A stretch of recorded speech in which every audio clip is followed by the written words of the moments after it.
একটু একটু নিচে নামান, একটু নিচে নামান। হ্যাঁ বাস।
এটা ছিল হচ্ছে যে কালু চার মাথা এলাকা, অর্থাৎ চার মাথা থেকে এখন মিছিলটা উদযাপন করা হচ্ছে আপনার হচ্ছে যে উপজেলার দিকে, অর্থাৎ আমাদের কালু চার মাথার যে উপজেলা ভবন আছে সেখান থেকে এখন মিছিলটি অগ্রসর করা হচ্ছে।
তো আমাদের কালু উপজেলার কিন্তু শত শত মানুষ অর্থাৎ জনসাধারণ ছাত্রের পাশে এসে দাঁড়িয়েছে আর ছাত্রদের সমর্থন জানাচ্ছেন। আমাদের কালু উপজেলার সমস্ত মানে যারা অভিভাবক ছিলেন, ছাত্রের পাশাপাশি যারা অভিভাবক ছিলেন, সবাই কিন্তু আজকে একত্রিত হচ্ছে, সবাই কিন্তু আজকে ছাত্রদের সমর্থন জানিয়েছে। যা লক্ষণীয়, আপনারা ভিডিওতে দেখতে পাচ্ছেন, লক্ষণীয় যে পেছনে যে একটু আগে আমরা মুরব্বীদের দেখলাম, তারা কিন্তু সবাই ছাত্রদের সমর্থন জানানো হয়েছে। তো আমার সমস্যা একটাই, আমরা শিক্ষিত জাতি, আমাদের যারা অপরাধ করার মতো মন মানসিকতা আমাদের নাই। আমরা শিশু শৃঙ্খল ভাবে আমাদের দাবি পূরণ করতে, আমাদের কোন ধর্মে লেখা নাই যে আমরা এক অশান্তি করি, যারা অপরাধ করি, মানুষের ক্ষতি করি। ওই রিক্সাওয়ালা আমার ভাই, পুলিশও আমার ভাই, ছাত্র আমার ভাই।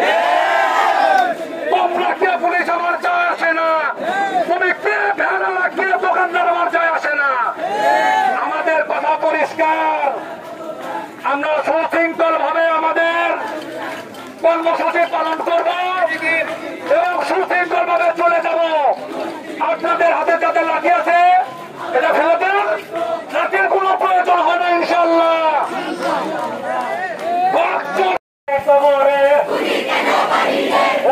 জাগরে জাগো, জাল রে জাল, শৈলচারের গদিতে, শৈলচারের গদিতে, শৈলচারের গদিতে, খুনিয়াসিনার গদিতে আমি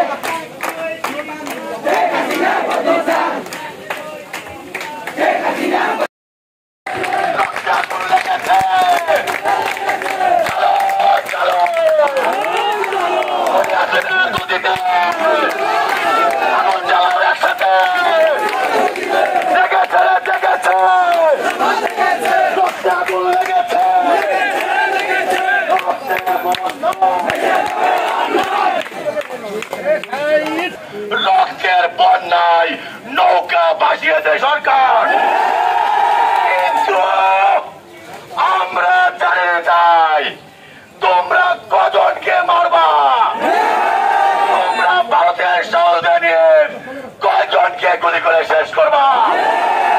তোমরা মুক্তিযুদ্ধের তকমা লাগিয়ে বাংলার মুক্তিযুদ্ধকে অপমান করে তোমরা ক্ষমতার ব্যবসা করছো।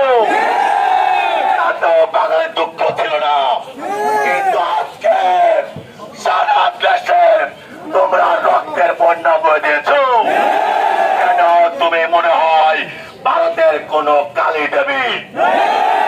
সংগ্রামী ভাইরা আমার, আমি আজকে খবর দেখছিলাম আর ভাবছিলাম এই রক্তের হোলি খেলা কে বন্ধ করতে পারে। আমার বিশ্বাস এই রক্তের হোলি খেলা একমাত্র আপনারাই বন্ধ করতে পারে। সংগ্রামী ভাইরা আমার পরিচয়, আমি একজন ছোট্ট স্কুলের শিক্ষক, কিন্তু আমার জানা মতে কয়েকশো ছেলে মেয়েকে বাংলাদেশের রুয়েট জুয়েট ডুয়েট ডামেক সব জায়গাতে আমাদের ছেলে মেয়ে লেখাপড়া করছে। আজকে আমার এক ছেলে আহত হয়েছে।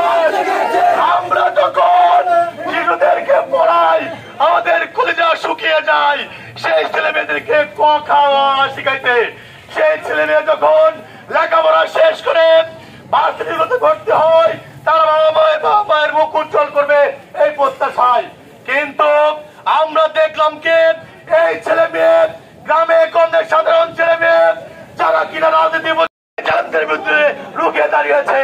আর একটি কথা বলতে চাই, সম্মানিত ব্যবসায়ী ভাইদের বলতে চাই, আমার মনে হয় এখানে উপস্থিত ছাত্র জনতা আছে, আমি তাদের শিক্ষক হিসেবে বলতে চাই এই ছাত্র জনতা একজনও আপনাদের কোন দোকানের একটি বোতামও হাতে নাড়বেন ইনশাআল্লাহ।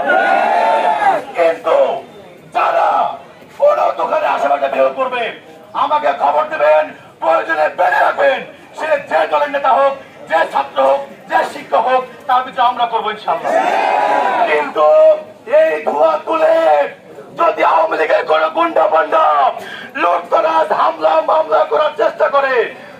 আমরা ঘর ঘুরিয়ে দিব তাদের হাত থেকে। সবাই ভালো থাকবেন, আবারও দেখা হবে, আবারও কথা হবে।